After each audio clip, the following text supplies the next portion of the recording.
Well, some sad news to report. Just months after his election as DNC vice chair, David Hogg is out. The party claims procedural issues, but Hogg says it's because he challenged the status quo. James Carville shared his opinion of Hogg. And you said that members of the DNC should sue him for doing this, since David is a member of the party leadership. He is the vice chairman. I think he's a vice chair. Yeah, he's vice chair. Let me be very specific. I think it is abominable that an official of a political party who is being paid or supported by that political party to go out and raise money to defeat members of the same party. I think that's a jackassery of the highest level. James, can you tell me if you want to beat Republicans, of which of course lefties never do, they never even run against them. That's one thing. I'm not into beating Democrats. I'm into beating Republicans.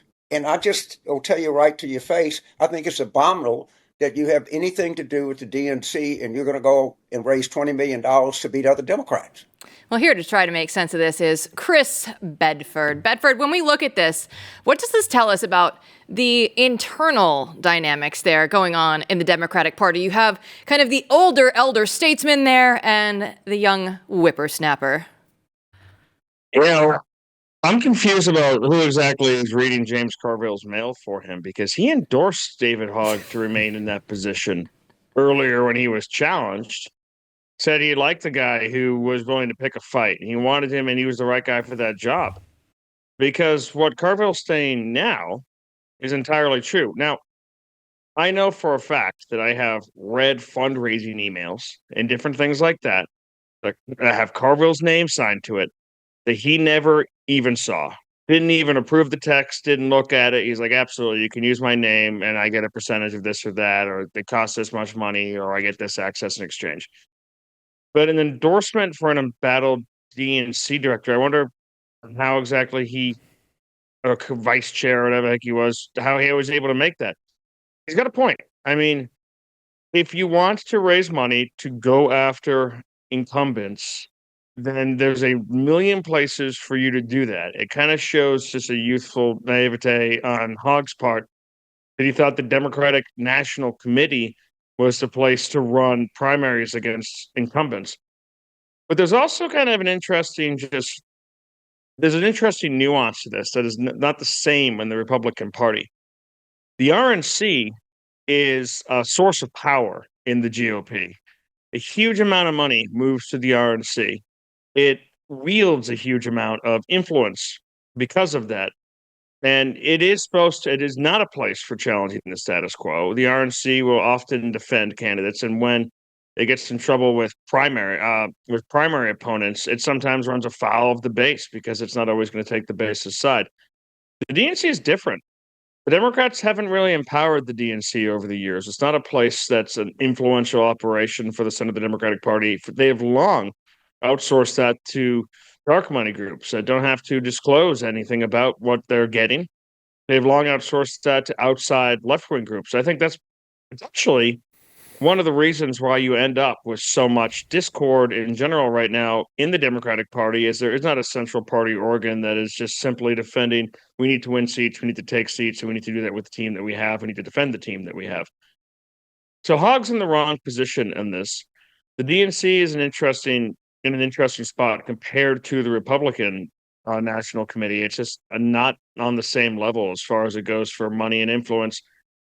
And Hogg's over his skis completely, which is not surprising. I mean, Hogg's essentially been over his skis on every issue he's talked about since the one that first made him famous. And even there, it ended up pitting him against fathers of people who were murdered in that attack, that awful attack, and advocates or other students who survived.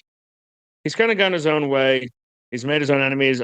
He's probably got a future in the Democratic Party, but the DNC just ain't the place. And it is also just super hysterical to see a left-wing Democrat have their election decertified by some mumbo jumbo by the Democrats. It's like, there's an irony in that. Well, Chris, just as the Trump administration has made moves to encourage immigrants illegally here in America to self-deport, he's also found a way to get all these NGOs to stop taking government money and bring in illegal immigrants. And it appears that the magic answer is very simple. Import white people. And they'll stop. As I noted last night, the Episcopal Church is refusing $50 million from the federal government because they were offended at the idea of helping white refugees from South Africa. And we have some interesting banter, going on now in the press about this. They've changed refugee coverage. So we have this clip on MSNBC where we hear that South African farmers are, wait for it, white supremacists. Watch this. So deeply and morally wrong-headed and repulsive. These are the descendants of the people who created the most diabolical system of white supremacy in human history, apartheid. They're not directly responsible for it, but it was a system that actually moved black people off of the arable land. So they inherited the land that the black people had to give up. It was called forced removal. So, Chris, let's start off with this. They said these farmers don't face any threat from their government. Is that true? So I think we should start off by going way back, because the story of South Africa is one that white liberals in the West don't understand at all. The story of the Boers is one that the white people from the West really never understood. The English didn't even understand it when they came there in the 18th and 19th centuries.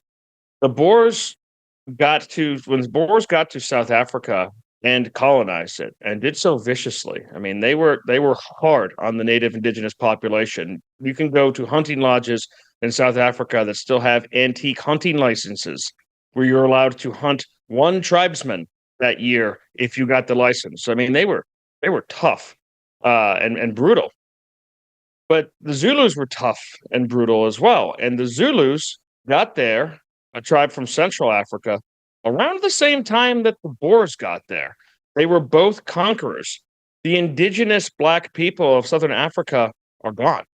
They've been gone for centuries. They were wiped out either by the Boers or by the English later, or mainly by the Zulus, who enslaved and massacred and committed the genocide of their own. So these people from outside of the system look at this whole thing, and they see black people on one side and white people on the other side, and they say, well, the white people don't belong there. These are equal parties in this historically.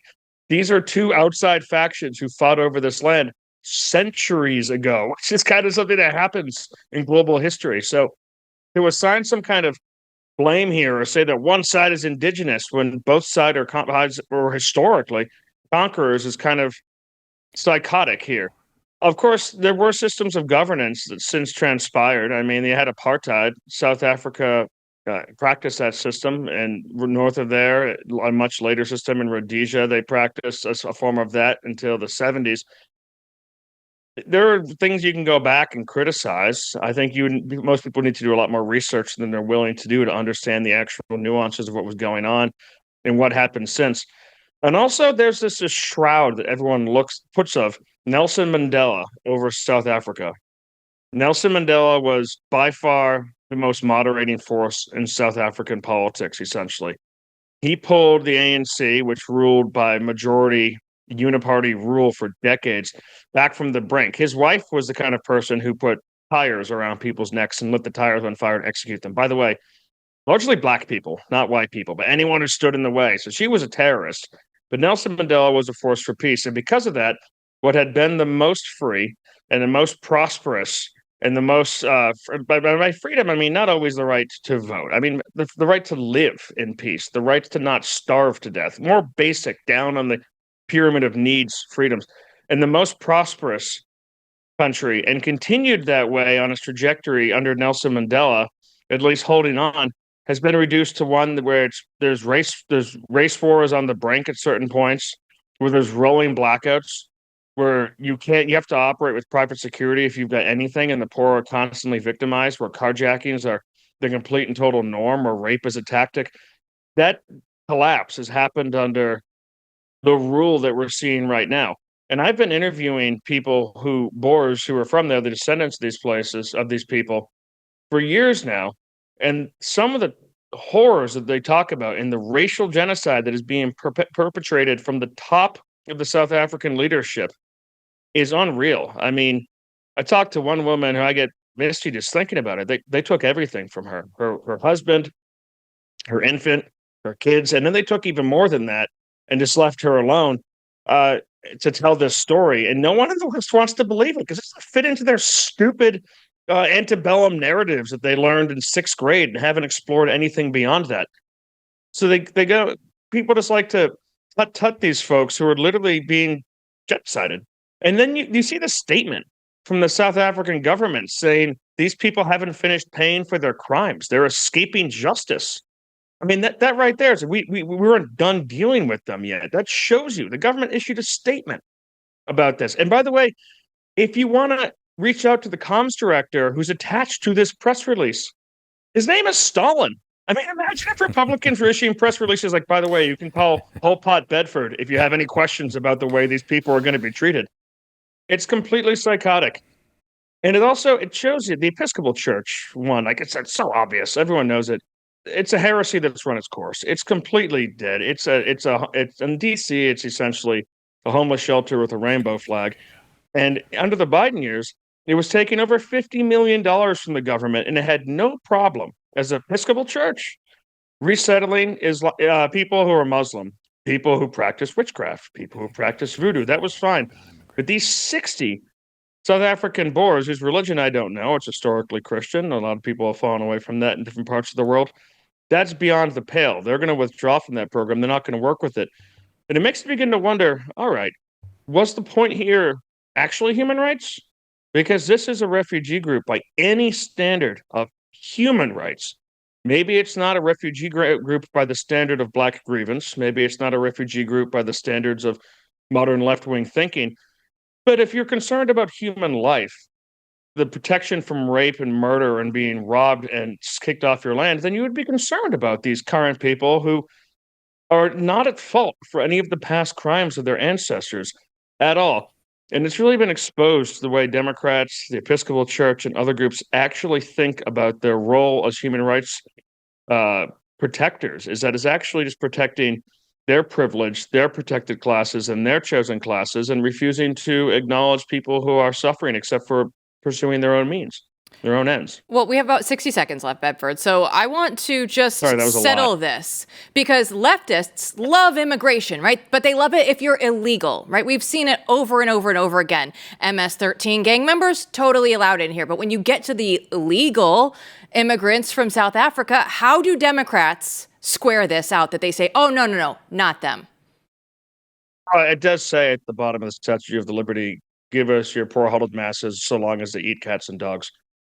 Sorry, that was a joke, Media Matters, but there's a serious problem here. Whether you want to talk about the constant claim that no one is above the law, and now you've got the head of the Democratic Party in the House of Representatives saying it's a red line to hold our members accountable for laws that they break, whether you have the party saying we are the party of the refugees and the party of people who are fleeing persecution, but we're not the party of white people who are being persecuted. It kind of gets to the core. They're saying that quiet part out loud, and no Republican, despite their best efforts, is better at exposing Democrats for what they actually believe on these matters than the Democrats themselves. And I love that. That's a feature of the modern Democratic Party. In my youth and over the years under President Barack Obama, that was not the case. They spoke in the language of Ronald Reagan while they pursued their left-wing policies. They spoke in the name of unity and justice, and that's just gone out the window. The memo has not gone out to Democratic leadership, hey, you got to hide your cards. They've been rejected by the American people. And by the way, are being rejected all over the West. And you have an honest Democratic Party, and it's a great thing. Pol Pot Bedford, great stuff as always. We'll see you back here tomorrow.